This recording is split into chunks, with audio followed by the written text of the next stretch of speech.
What's going on, everybody in YouTube world? Welcome to another edition of the Raw and Uncut DC show. I have a special guest, one of my Regina. Hey, Justin, how you doing? You don't mind if I call you by your real name, do you? No, not at all. Okay. Just want to make sure because I know I called you by your username and I called you by your real name immediately afterwards. So I want to make sure that was cool. So, are you We're excited friends, for so SummerSlam this Sunday? I will admit that SummerSlam has a pretty decent card, and there are also some matches that I'm interested in. So, yeah, I guess I could say yeah, I am. If you would say compared to last year, I barely remember last year besides CM Punk and Brock Lesnar. What do you think about the build up this year for all the matches this year so far? I will say that the best build for SummerSlam this year, of course, is Brock Lesnar versus John Cena. It's definitely built up UFC style. And honestly, it's the most hyped up match of the entire event. And they did a really good job with hyping the whole thing up, especially mentioning Cena's win over Extreme Rules. And even though it really did piss a lot of people off, including myself, that John Cena won, the way that Paul Heyman spun it was practically the best way he could have done it. And it still made Brock Lesnar look like a beast. So I will say that that's one of the matches that I'm definitely looking forward to seeing. To be honest, I was expecting them to totally forget Extreme Rules ever happened because I remember at the time it was very controversial Cena winning, especially that promo afterwards. I remember watching it at the bar, and when Cena got that win, you had a lot of pissed off people in that bar. I'll tell you. Yeah. And I was mad too. Yeah. I still don't agree with it to this day, but they kind of tied. I mean, I don't know if you watched that documentary they did on the network earlier today. A prelude of John Cena and Brock Lesnar. It was an amazing documentary, by the way. Well, it kind of makes sense how they did it. Pretty much, Cena got a lucky win. Like you said earlier, he worked for that win. It wasn't like a cheap Cena win like most of the times you see. He got his ass kicked in that match pretty much the whole time. Handed to him more likely. I mean, he barely had the upper hand throughout the whole match. The only way that Cena was able to win was, what was it? I still chain to the. Pretty much, he had to use heel tendencies to win the match. He didn't win it fair and square. He had to resort to heel tactics to win the match, which is very rare for Cena to do. You barely see that. So, in a way, it's a good thing and it's a bad thing, but they have a chance to fix that mistake. A lot of people want Lesnar to win this Sunday. How do you feel about Lesnar becoming champion? How do you feel about that? Well, before I talk about Lesnar becoming champion, I find it interesting the fact that, okay, and I've mentioned this when we talk many times about John Cena, that John Cena is the best representation of the 80s babyface. He's like truth, justice, in the American way. He never deviated from that. I mean, sure, he started off being a heel when he first, when he started to become popular, becoming a heel, but he was a corny heel. But even after he became like John Cena and the Chain Gang and all that, he still represented what a true babyface is supposed to be. And the fact that he literally went to heel tactics to win is something that is completely out of the ordinary for any true American babyface. And the fact that he had to do that in order to win makes me interested to actually see what he's going to do for this match at SummerSlam. I'm wondering, yeah. And for Brock Lesnar winning, I mean, honestly, with Brock Lesnar winning, it won't be that bad for me. I really think it'll be good for him overall. Because even if he loses, he's going to still look like a beast. Paul Heyman by his side, and Paul Heyman can kind of move words around and kind of make him look like a beast even when he lost. And even if he wins, he's going to still look like a beast. So Brock can't officially lose here, in my opinion. Yeah, well, I somewhat smallly disagree with that. Me and my friend Corey actually did a video about this the other day. This is a really interesting thing because even though, there's so many ways they could spin this. They could have Cena go back to heel tactics again to win the match like he did last time. Or they could have Lesnar to totally destroy him and be a no contest. There's so many different options you could take with this match. What I'm hoping for is I actually want to see Lesnar win the belt because I'm really curious what would happen after that? I'm really curious about a Lesnar title reign and how they would do it, and who he would lose the belt to later down the road. Because the rumors right now, they want to make Roman Reigns a top star. And the best way to do that would be for a big feud between him and Lesnar, I guess for like maybe Royal Rumble, WrestleMania time, depending if they keep the belt in that long. But I don't know. I'm curious about a Lesnar title reign. You know.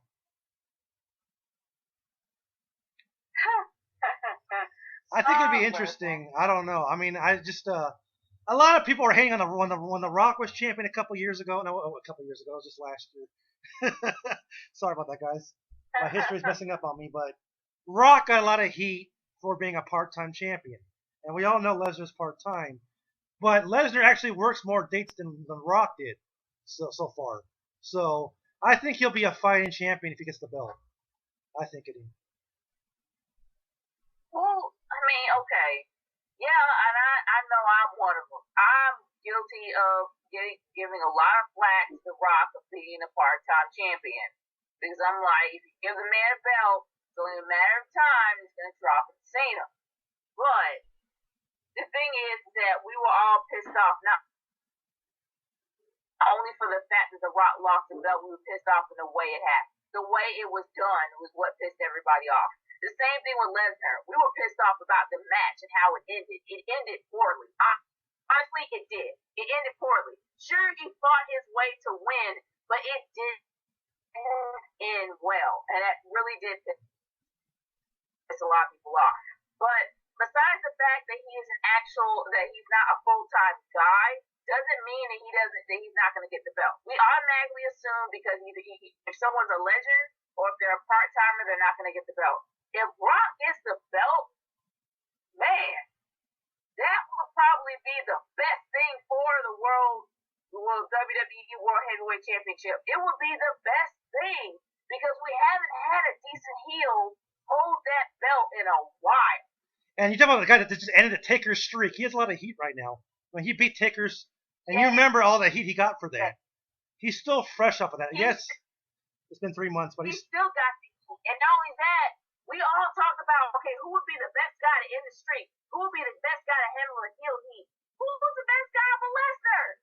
Lesnar's the best guy for it. Not only that, if he becomes champion, he's going to be, gosh, that man's going to get so much heat on him, which will be awesome. We haven't had a proper villain holding the belt in a long time. And that's what I really want to see. I want the villain to win.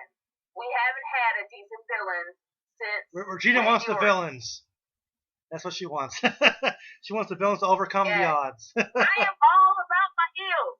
I'm all about my heels because here's what I think about this. The best heroes come out of the worst enemies. If you have the most worst of the worst enemies, they'll bring out the best in a hero.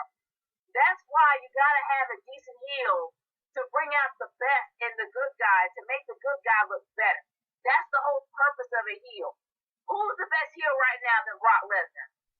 And don't say Randy. Randy is downgraded. Randy Orton. Randy has downgraded. He really has. I missed the Legend Killer. I missed the Legend Killer Orton. Legend Killer was the best. Legend Killer Orton. That's what I missed. Legend Killer Orton. That's who I missed. He did not give a crap back then. He would come out and RKO any legend in that ring. He wouldn't give two craps.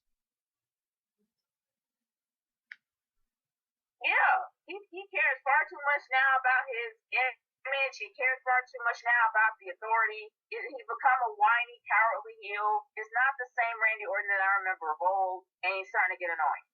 I still love Orton because he's so smooth in the ring. He's so smooth in the ring, but the problem is that with his character they've done over the past couple of years, he should still be that crazy heel that would punch you in the head in the ring and put you out of work for a while. That's the Orton that I love and miss. Yeah, it's like Randy was great, but Randy sucks on the mic. I mean, it's like he's got you mean Randy Orton? Sorry, I'm gonna interrupt you. Sorry. Yeah, he is so completely stiff on the mic, but he's gotten a little bit better. He's gotten a little bit, like you can literally feel the anger in him now that he has a little bit more expression on the mic, a little bit more. But either or, he's still very sloppy. in the ring. His moves alone injure people and nearly break their necks. He still needs a lot of work with execution. But when it comes to his expression of anger, he can express his anger physically, then verbally. And that still works. I tell my friend Corey he's probably gonna shit his pants because he's a big Orton fan. My friend Corey, he's a huge Orton mark, but I agree with you. Orton's character is definitely just bring it back to Legend Killer. That's what I want to see.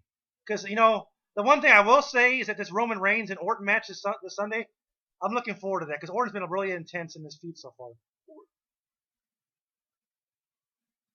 Oh gosh, Roman Reigns. I don't know. I guess I don't really want to go too much into it. I have my own personal opinion about Roman Reigns, and I'll leave that to another discussion. Well, if you want to drop a pipe bomb, go ahead. No, I'm going to save that for my discussion video that I'm actually planning on making tomorrow. I'm looking forward to that one. You have to post it in our group. Yeah.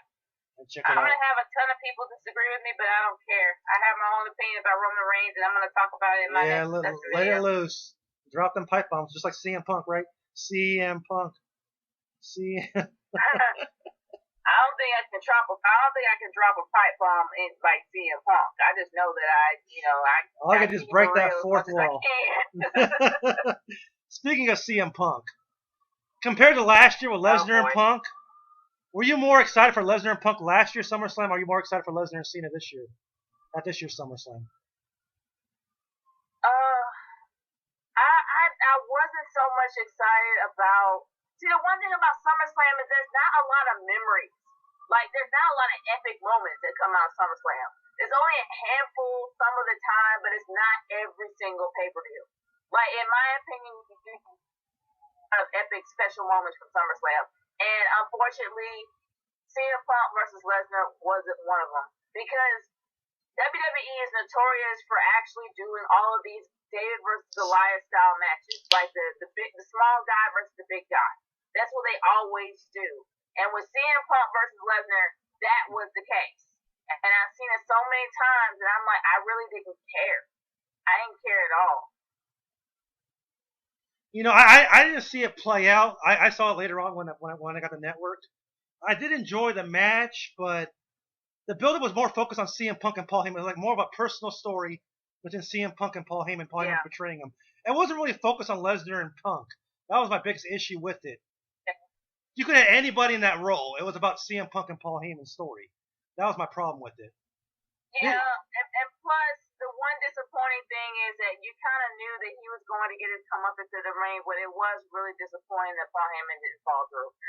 Yeah. Everybody was rooting for that page to fail. Like, we were just like, when is it going to fall? And it didn't. But CM Punk, hey. I don't know. I'm gonna say I never said this before on any video.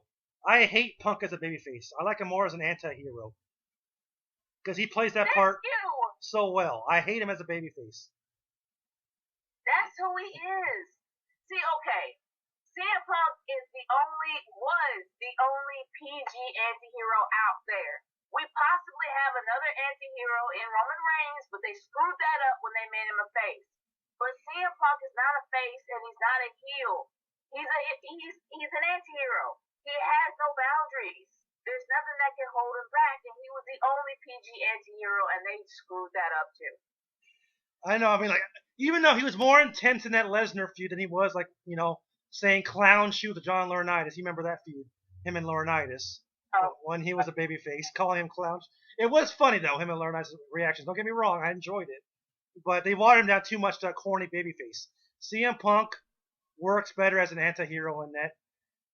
He seems too forced as a babyface. That's why I'm happy that with Lesnar, they haven't gone that stupid babyface route with Lesnar so far. They've kept him this monster, kick-ass heel that'll come out and want to kick your ass. And they've kept that aura about Lesnar. They haven't forced a babyface turn on him so far. Well, of course, now they can't, though, because he just ended the streak, but. It's just I reached a point to where I'm getting sick and tired of them changing characters because they think it will work because it's the usual traditional way of doing it. CM Punk's character was meant to be an anti-hero. That's how it is, plain and simple. He wasn't meant to have too many friends. He just ended up having followers because people thought he was cool. People thought that he made sense, and he actually kicked down the fourth wall, peed on it, stomped a mud hole in it, and walked it dry. Like, he didn't give a crap about the fourth wall. And that's what made me love CM Punk a lot, because when he has something to say, he'll say it. And that's what people was expecting. People were expecting the pipe bombs every single night. But it's to the point where you can't really drop pipe bombs in the face. You're not supposed to. If they want to stick to kayfabe like people think that they're going to, then him being a face, no, you can't drop pipe bombs. Being a heel, no, you can't drop pipe bombs. Well, you can drop pipe bombs, but your pipe bombs gotta be evil like Bray Wyatt. I want. You have to have some kind of evil criminal intent if you drop a pipe bomb as a heel. But as an anti-hero, you just say it as it is. He was pissed off on both sides. He was tired of the baby faces, and he was tired of the company. He was tired.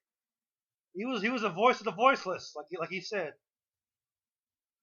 Yeah, he pretty much was the voice of the voiceless. He was the voice of the voiceless until Money in the Bank. Then when he vanished, and man, that was their gold mine, and they ruined it. That was their ticket. When CM Punk was gone, this was the whole what was it? Social media takeover that they secretly did, not only on Facebook, but they did it on YouTube, that they did it on Twitter. That was their social media takeover, their underground media takeover that nobody knew about. They couldn't capitalize on that. They had him literally bust into Comic-Con during the whole Q&A with Triple H and WWE people at Comic-Con. He literally just busted it up. I'll never forget that hype for that build up. I remember it like just like it was yesterday. People were, I remember watching it live on TV as it progressed. People were going. You felt like it was the Attitude Era all over again. Like a new era was really getting like a new Attitude Era, even better. But they screwed it up because they brought him back a week later after taking off with the belt. Why would you do that? Way too soon. I'm not gonna necessarily agree to say it's another Attitude Era. I'm gonna say that they actually made the PG era interesting. Like, the PG era didn't have to suck. It actually was interesting when he dropped that pipe bomb for the beginning of the Summer of Punk. When he did that, I'm telling you, that made the entire era interesting. It didn't have to be lame, but they got scared, so they had to bring it back. And actually, this is kind of deja vu all over again. Didn't they do the same crap with Shawn Michaels? Yeah. And Razor Ramon the IC belt? Yep. If I remember correctly, yes, they did. They got nervous and backtracked, and the thing is that it's the balls to the wall, man. If you want to pull off all the stops, put the balls to the wall and keep on going. That's what they should have done, and it was so disappointing when they dropped the ball out of fear. And they could have literally made it the juggernaut that it was at the time, but they just blew it. And there's so many times that they absolutely blew it. But going back to SummerSlam, like we chatted before, they cannot afford to fail. They have lost millions upon millions of dollars. They cannot afford to mess this up. Because in my opinion, SummerSlam is the transition to the Royal Rumble. It's a transition to WrestleMania. SummerSlam is officially the beginning of the road to WrestleMania, in my humble opinion. People say Survivor Series, I say SummerSlam. SummerSlam actually is the bookmark where it all begins. If they screw this up, then they're going to screw up the entire company. It's going to be difficult for people to even want to watch a Survivor Series or Royal Rumble or any other gimmick pay-per-view they have in between leading on up to WrestleMania. They're losing subscribers already. They can't afford to mess this up, especially with what I just talked to you about with Stephanie and Brie Bella for their match. Yeah. They built this up. They really built this up. So they really can't afford to fail it. And you know how we were talking about Daniel Bryan and how they completely stretched the storyline out. This storyline went on to almost a year. Yeah. It's been nearly a year for this storyline, and it hasn't officially ended. It should have ended at WrestleMania, and they should have at least put their creativity, their creative team to good use and come up with something different to do. But they literally dragged this out to SummerSlam, and Brie has to officially end this. If Brie don't win, they're gonna drag this crap out and beat it up until it's completely mushed up on the ground. And I'm hoping that they actually end it with Brie, because I'm tired of seeing it. That should have ended like months ago. I agree there. I don't know why it's lasted this long, but at least now they need a proper payoff for this feud, because besides Lesnar and Cena, this is the second most built match going into SummerSlam, is Brie and Stephanie. Yeah, and honestly, the Divas division is floundering badly. They are losing the Divas right and left. People are getting fired. The fact that the 7% cuts got put on Conan O'Brien shows you how big this thing is. He made fun of the entire situation. The fact that he knew about it shows that this is bad. 7% of your entire crew is gone. Yeah. They had to cut 7% of their staff, as well as their wrestlers, are gone. They can't afford to lose any more people. This is why SummerSlam has to be a huge success. They are in a very delicate situation. The network subscribers, they're hurting for subscribers right now. Even they had a worldwide launch just a week ago. They're still hurting for subs. A lot of people's first 6 months contract expires in a week. So if they drop the ball at SummerSlam, they're going to lose a lot of subs. And they can't afford that right now in the situation they're in. This has to be a huge success, this show. It has to be. For the network and for their company. Yeah, it's like seriously, what? They can't really afford to mess this up. And the fact that they were pimping out the WWE Network forever. For only $9.99 a month. They were seriously pimping it out, man. It was ridiculous how stupid it was. And on every single show, on SmackDown, on Main Event, on Raw, $9.99, like it was an ongoing joke. And that shows you how desperate they are to have some subs. And even if it is like now worldwide is 170 countries, do you honestly believe that they're gonna buy it now? Shoot, it's free in some countries on television. Why would they even bother getting to the network if they see it on their channel for free? Yeah. Why? And not to mention, WWE Network. Not to mention, I don't know if you heard about this controversy, but in Canada, they don't even get the network like we do. All they get is a channel on like a cable channel on a cable network that not even half of the country gets in Canada. I think it's like Rogers Cable. Only half of Canada gets that channel, so pretty much each country gets a different piece of the network. They don't all get the same as America. So it's kind of like they're kind of ruining it for everybody else.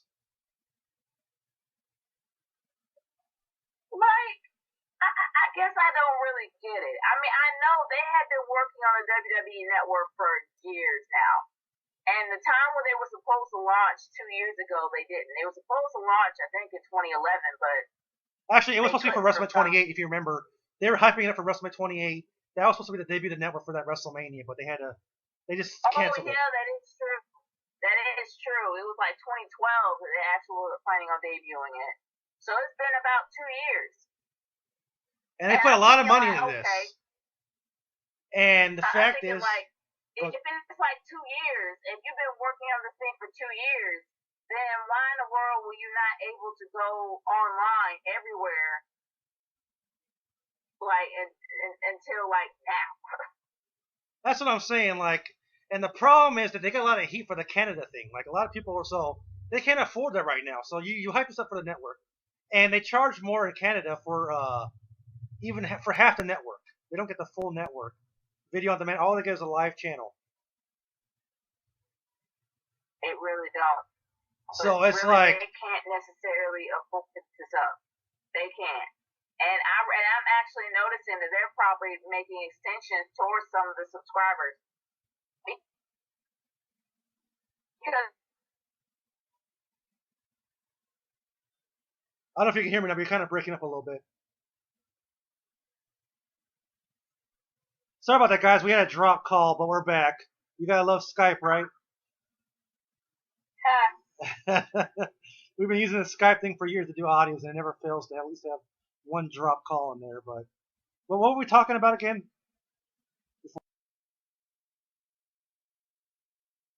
network and the fact that some of the subscribers, those that actually did get the subscription for the network in February, their expiration for the subscription was in July. Yeah, and so pretty much a lot's riding it. They've really hyped up SummerSlam to be a big deal. It's like, I mean, technically they really don't have much of a choice. They really don't, because let's face it, I've been watching it. I love the network. I watch it all the time. And every commercial, they're hyping up SummerSlam. So you hype this thing up, and a lot of people are going to be watching it this Sunday on the network. If that show is not good, you can expect a lot of cancellations after SummerSlam. I'm afraid. I won't cancel. I'll probably always have the network because I love it. But, a lot of people will, though.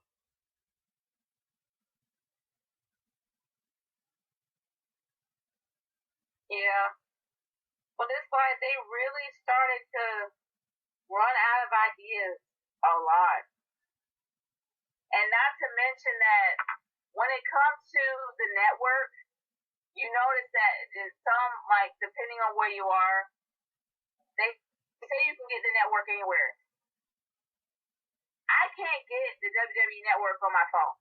The only possible way that you can get it is if you have an Android or if you have an iPhone. I have a Windows, so that pretty much counts me out. They have the app that they charge about $4 for. I'm not paying $4 for an app. Yeah. Well, that's crazy. That's crazy. That's insane. I already got the WWE app, and so on my tablet, I'd rather use that. But the thing is that I get better. Like I have no problem streaming from my tablet, but I have terrible problems streaming from my laptop for some reason. And also,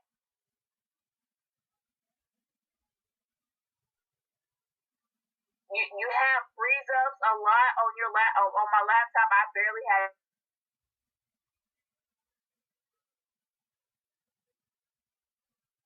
It's like there's some of the technology you can't really have access to it. On my Roku device, which usually works pretty fine, but every now and again it'll freeze or buffer, and it's kind of annoying at times, or it'll fast forward a lot. But I haven't tried it on my laptop yet, besides one time when I first got it, and it worked pretty good. But I think the main problem is that people want more content on there. I mean, when they were hyping this thing up, everyone expected all the Raws to be on there, all the SmackDowns, all the Nitros. They didn't have all that. They have all the pay-per-views, which is good. And I do love the show Countdown, but... Oh, Countdown is one of my favorites, and they didn't really have a countdown for a long time. They just put up Hell in a Cell as well as riveting robberies before they stopped at Thunderous Returns, and that's it. I'm like, man, come on, put it up there. That's one of my favorite shows, and that and Legends House. That's one of my favorites. But the thing is like some of the documentaries that they have on there are the ones you already have on DVD. Yeah, a lot of them are. Like this week they had the Brock Lesnar one on there. I have that with DVD. I have half those DVDs. I had the Rock one, the Stone Cold one. I always expected maybe some newer ones that we didn't, I know what I'm waiting for is an unkayfabe particular one. What happened? The one that I just saw was Thy Kingdom Come, Triple H's documentary. Yeah, I have that DVD too. Pretty good documentary, but yeah. I have all those on DVD. Yeah. I know some people don't. I guess because some people don't buy DVDs anymore, like they probably put them on there for them. But I like for them to have some newer ones on there too. Like the new Paul Heyman one, I got that on DVD, but that should have been on the network though. Yeah, it's like if you have the WWE Network, why are you still making DVDs? It's got to hurt the sales a little bit. I mean, I can see the documentaries because let's say if one day you cancel your network subscription, you want to have access to those. But as far as making, I mean, I guess that makes sense. Like if you don't really want to have the network anymore, if you can't afford it and you want to still get the content, then I guess that's good. You're able to see it on DVD or Blu-ray. That's fine. But here's my question: if they're so exclusive about their pay-per-views and people don't want to see it anymore, why can't they just allow people to watch? Like, why can't you allow some I guess some companies or whatever to act like, for example, if you want to go to a bar and you want to see SummerSlam at a bar, then why can't they have it? You know, why can't they have it on some cable system to where you can see it in a bar? yeah, that's what I'm wondering. Because a lot of people do, even with the network. I understand it makes it free to watch at home, but a lot of people like going to that restaurant experience, be around other wrestling fans. I know I love doing that. I haven't done it in a while because I've had a network for the past 6 months. I've been watching them on there, but I actually miss going to the bar and watching it. You know. Yeah. What made me really sad was the fact that I went to, when I went and with me and Big T, when we went to go see WrestleMania 30, there was barely anybody in Buffalo Wild Wings, like barely. And I'm like, they all had a man, network. what's the deal? I mean, there was barely anybody in there except for like maybe a bunch of. There was more kids in there than anywhere else. I never thought I would see a whole bunch of 6-year-olds and 7-year-olds in there, and sometimes five. But it's like there were more kids in there than it was before. Before it was people with their own championship belts, and it was like tons and tons of fans. You saw a lot of kids, and the kids that were Cena fans in there. But after that, it was kind of barren. Like it wasn't a lot of folks. But then we remember it like, oh yeah, WWE Network launched. Yeah. Yeah, they're all watching on the nobody's network. there. That's what it was. They were all watching on the network, so that's what they were at. Yeah. But I'm telling you, oh my gosh, it was the best experience ever because it was dead silent. Like you never thought you would see a 6-year-old quiet until that day. Every last child in there was Oh, silent. the dreadful moment that the streak ended. Undertaker's precious Yes. streak. See, you and my friend Corey have the same opinion about this. It's this day and age, and you know what the streak is. That shows how powerful the Undertaker was. You and my friend Corey have the same opinion about this because he was just like you. He was predicting it before it even happened. I was shocked like everybody else was. At first, I was mad. I did a video with John where I was pretty much ranting about it, the whole video.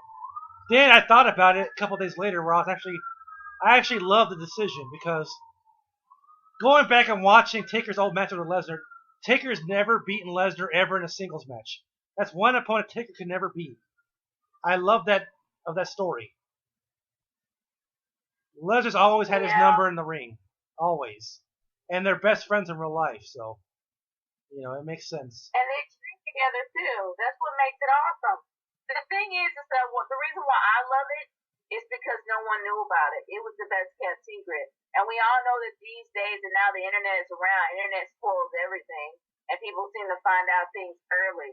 But the fact is that the streak match was kept under so much secrecy that nobody knew, and that's what made the reaction so awesome. Because and the beauty of it is, people said the build-up was terrible. I actually love the build-up. They made Lesnar look so dominant where you actually thought Taker was going to win, just a typical streak match. They did that on purpose. They wanted you to think that Lesnar had no chance. That way, when he did win, it was even a bigger show because you weren't expecting Lesnar to walk up the winner. I mean, it's been 3 months now. Aren't you kind of happy that there was no build-up? And besides, do you really think there was needed? Do you really think it was needed to have a build-up? No, there was no need at all. We already knew the man was broken and beaten and damaged since Triple H. We knew that the man wasn't the same after WrestleMania 27. He wasn't right. They had to dumb themselves down for the match to even continue. We already knew these things. It was just denial in our own minds. We knew that this was bound to happen, and I knew it was going to be 30, but everybody was in denial. And everybody kept saying Sting. Sting's not freaking coming back, and if he is, it's probably for 2 days. Oh, the girls. And I'm happy that it ended the way it did. I really, really am, because nobody knew about it. It was the best kept secret, and those reactions were priceless. They were gold. Yeah, even your homeboy. I watched your reaction video in the restaurant. I seen his reaction. He had the same reaction as me. Trust and believe. I had that same reaction. My jaw dropped on the floor, literally. Big D. Oh my gosh. Big D was so pissed he didn't even care about the Divas match. And that shit I feel so bad. How could you do it to the Divas? You throw Divas out there after the streak just ended. You throw them out there to have a match. That was so messed up. Okay. For those that have not watched Total Divas, the season 2, the season finale of season 2, go back and watch it. They will explain what happened. Because that's why I tuned in as Total Divas, because it was actually going into WrestleMania 30. And the thing is that for Total Divas, their plan was to have the match at number 3. They were the third match on the card. But somebody in their infinite wisdom thought it would be best to put them after the streak. Especially after ending the streak. I have no idea, but it was stupid. You end the streak, a 21-year-old streak, and you throw Divas out there after that. That is just insanity right there. It was wrong, because it's like these women have literally worked their butts off to get to that point. And it's like they didn't even care. Oh, screw it. It's just a Divas match. Let's throw them in there. I'm like, come on. They worked their butts off to get to that point. Don't you want them to have at least a decent match where people will pay attention? Everybody was so pissed. There were people leaving. Yeah. Tearing up their cars and leaving. They were mad. And they had to make it right, and nobody even cared. Nobody cared. The crowd was dead. I watched WrestleMania 30 the other day. I watched it again, all the way through. And when it got to that match, I felt so bad all over again, because the crowd was not into the match at all. Even the announcers were talking about it. Even the announcers, JBL, they kept talking about the streak. They weren't even talking about the match taking place. They're talking about the streak. Oh, please. JBL, Cole, and Lawler. The worst announcement team I ever. hate it with a passion. I used to love JBL. Remember when he used to be on commentary with Michael Cole back in the day? Back in the Russo's Aggression? He was so good on commentary back then. He has lost his touch. JBL's been neutered. I'm sorry. They neutered that man. They took his ball. He used to be a major heel commentator. He's supposed to be a heel commentator. And now he's over there praising John Cena. He's supposed to hate John Cena. He's supposed to be a heel commentator. Why is he kissing John Cena's ass when he comes out there? Why is he kissing all the babyfaces' asses? I hate it. I'm sorry. They literally neutered that man. Like, they just mutilated every ounce of masculinity in that man. It was to the point where JBL was one of the best heels of all time, because he literally made you hate him. He was champion for a long time. And you hated his guts. You wanted to lose so bad, remember? We wanted him to lose so bad. That's why he was a good heel. But gosh, they neutered him. I'm like, why are you even there? Not to mention that Lawler, for some reason, Stacey has no idea where he is half the time. Yeah. Let alone who's fighting or who's performing in the ring. He gets names wrong. He tweets wrong. He does a lot of stuff wrong. He doesn't want to be there. You can tell the guy can't remember nothing. And Michael Cole is doing his best to keep everything together. Why do you have such a crappy team out there? For crying out loud, there's tons of people that can take their place that's better. I hate it. It's just like you can tell that they have no enthusiasm when they're. Remember back in the day when JR and King were on commentary? You could feel JR's enthusiasm watching the show. You could tell all their energy is sucked dry, or they're bored as hell calling the matches. One or the other. What's going on? Because they sound so damn bored. Seriously. And why is Lawler still out there? Excited about anything? When have they ever been excited about anything? When? Brock I Lesnar. can't remember. Brock Lesnar I ending don't the know streak. when, but I really don't think they have been in a while. Maybe when Brock Lesnar ended the streak, they kind of showed some interest when that moment happened. But other than that, dude, it's silent. They said nothing. Like when Brock Lesnar won, they said nothing. I'm telling you, when I first saw that happen, the entire crowd, and I think they doctored the tape because when I saw it live, and when me and Big D saw it live, nobody said a word. The entire arena was silent. You could hear the pin drop.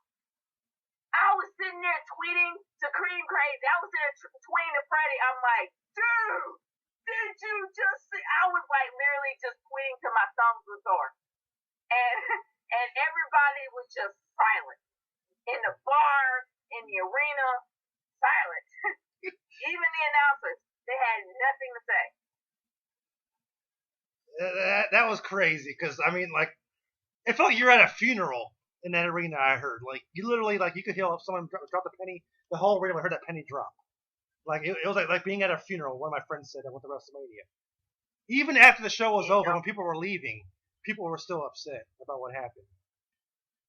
Even after Daniel Bryan won the belt in the main event, people were still, like, sad.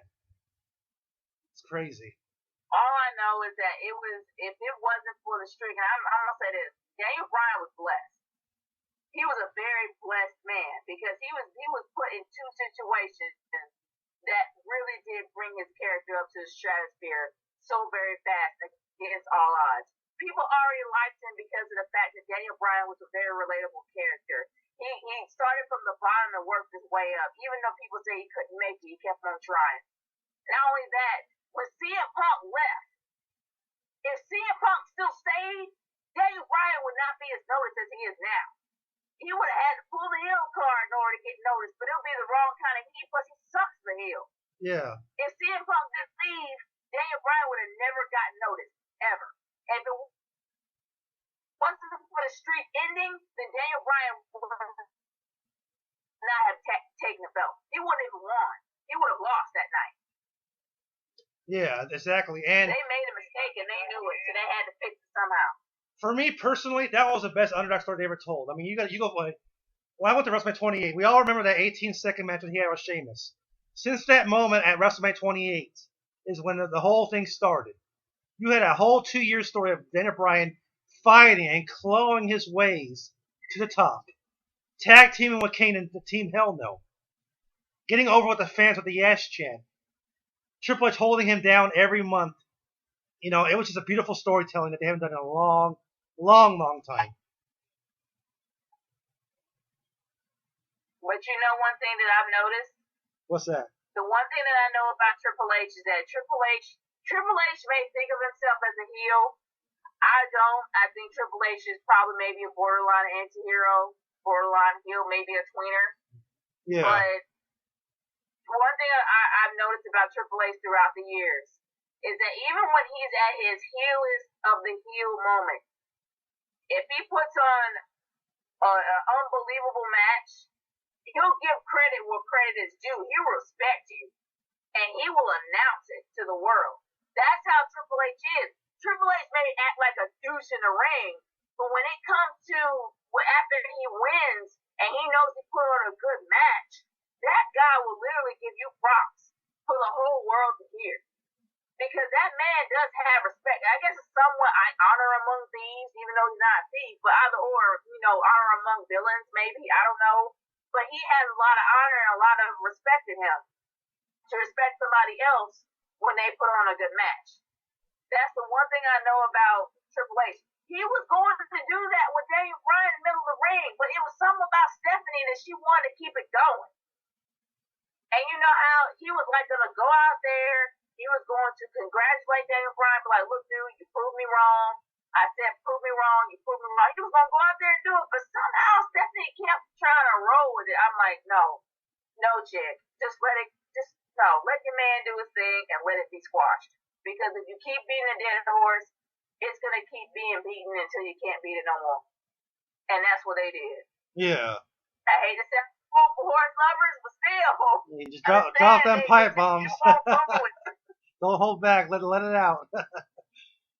I will say, I mean, seriously, they just wouldn't let it go. And now with this whole Stephanie and Brie angle, they have to end it here because they cannot afford to lose.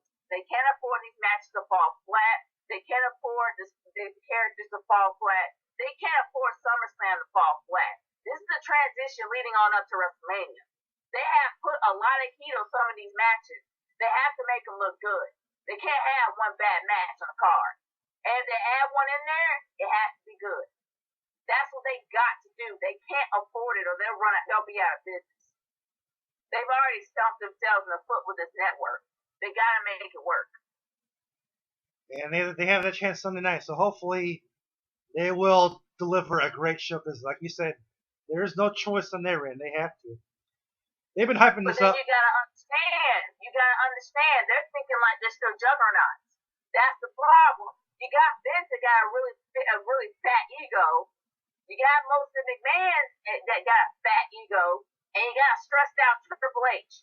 Either or, you can't think that you're on the top of the world because you're not. If you constantly keep thinking like you have food in your cupboard every day when you only got a piece of bread left, you're gonna starve. Yeah. And that's what they're thinking right now. They're still thinking that they're on the top of the food chain, but they are getting slowly devoured by themselves. They're eating themselves alive. Yeah. Yeah, I agree there. Because you could tell in the booking. I mean, even like the problem is they have no competition anymore. The reason why the Attitude Era was so memorable was because they had competition. They were forced to step up their game every single week. They had no choice. Nowadays, they know they're on top of the food chain. Well, they think they are, but they know they're the only game in town. So they don't worry as much as they used to. But now, with the difficulty they've been having with the network and the financial situation they're in, they know that they have to deliver because I watch the network a lot, and they're always hyping up SummerSlam. The reason why they hype it up so much and beg you to subscribe every week on Raw is because they know they're desperate deep down. They'll never admit it, but they know they are. Well, I'll agree and disagree with you a bit. I will say that the Attitude Era was good for the fact that they did have competition because the competition really did kind of kick them in the butt for them to be a little bit more creative. But what made the Attitude Era great? And there were moments when they screwed up. I'm not going to deny that. There were moments when they were stupid. But the thing is that they allowed the wrestlers to have creative license over their characters. They allowed them to be far-fetched. They allowed them to go beyond the borders. That's why Stone Cold was so good. Stone Cold was himself. He was pissed off. Yeah. He was a pissed off everyday man. That's why Stone Cold was so popular. Not to mention that his anti-hero character was the first anti-hero of the genre. The first anti-hero of this era. That really did well. And actually, without Stone Cold, there will be no Attitude Era. In my opinion. Yeah. That's what it was. Well, he was a star of but it. But now they're so afraid that characters going outside the box because of censorship that it's messing them up. You know what? I typically what I said. I think that they could still be edgy. I think that they want to cater to this very overly sensitive generation that we currently live in. You like we talked about news times in the past. Ever since that Janet Jackson boob slip on the Super Bowl, a lot of entertainment got really censored. Have you noticed that? Ever since that moment at the Super Bowl? Well, not anymore. Oh, no, not anymore. The time is now. The reason why I'm saying this is because, shoot, you got people, okay, you got Conan O'Brien, you got all these other shows that are coming out there. Sure, they're not saying the F word, but they're saying, but they're not censoring the word shit. Yeah. And I hate to sound, I hate to be crude, but I'm just stating the fact here. They're not censoring that word. They're censoring the F word, but they're not censoring that word. Not to mention the fact that they got naked dating and they're showing butt cracks on TV. Yep. So if they really are afraid of censorship, you don't be afraid now when it's showing human butt cracks on TV without being censored. If they really do want to bring back the Attitude Era, the point is now because they're being a little bit more lenient. For me, I don't mind the edginess. Actually, I'm not gonna lie. I love all the craziness in the Attitude Era. In fact, I was just watching an episode on the network earlier. I mean, I love that crazy Crash TV style of the Attitude Era. I mean, you had all kinds of shit going on backstage. People were fighting backstage. They were fighting outside. They were fighting in the parking lot. You had Stone Cold run over Stone Cold. I mean, Stone Cold run over Triple H in an ambulance with a truck. I mean, like I love that craziness. You could bring some of that back. It was absolutely insane. Not to mention that factions were dominant. Oh yeah, they were like running wild. You remember the DX from the Attitude Era? They were like big. They were like running that show. You had Nation of Domination. You had the Spirit Squad. You had the Right to Censor. You've had every single faction you can think of happen during the Attitude Era. And they even had the Spirit Squad being the most dominant faction of the time. Nobody could beat them. It was just great TV. Even that alone makes me laugh. It was just great TV. And yes, people, I will say it's not just nostalgia. I've watched a lot of Attitude Era episodes the past couple of days on the network, and it still holds up today. At least I think so. It's still entertaining to watch after all these years. Yes, going back and watching it, they didn't have their crazy stuff that happened back then, But I mean, you had characters like Val Venus. Val Venus became a huge star. Godfather. They were all mid-carders, but they became huge stars. It was crazy. Yeah, they really, really did. They became really huge stars around that time. But honestly, on the real, I don't think that they need to rely on the Attitude Era in order to be successful. They need to be a little bit more creative. Honestly, I really believe that the creative team that they have sucks because they don't know the product. They only know what they know prior to getting there. I really think they should have gotten a team that really knows the product and grew up with the knowing the brand and know exactly what to bring to the table. That's how I personally feel about it. Instead of relying on personal storylines in order to keep the thing going, they need to be a little bit more creative. Now, before I close this out, because I know we're going close to an hour now, but it's probably take forever to upload. Oh wow, yeah. I want to ask you this though, because my friend Corey also grew up in the Golden Era that you grew up in. What was so different about the Golden Era compared to the Attitude Era? Do you think it was better than the Attitude Era? How they handled feuds and stuff like that? Because it seemed like it was more like telling your story in the ring. That's what it seemed like back then. What do you think? The one thing that I can say about the Golden Era is that the Golden Era was a little bit more black and white. It's like, if you have a bad guy, you would hate the bad guy. If you had a good guy, you would hate the good guy. There's never been anything in between.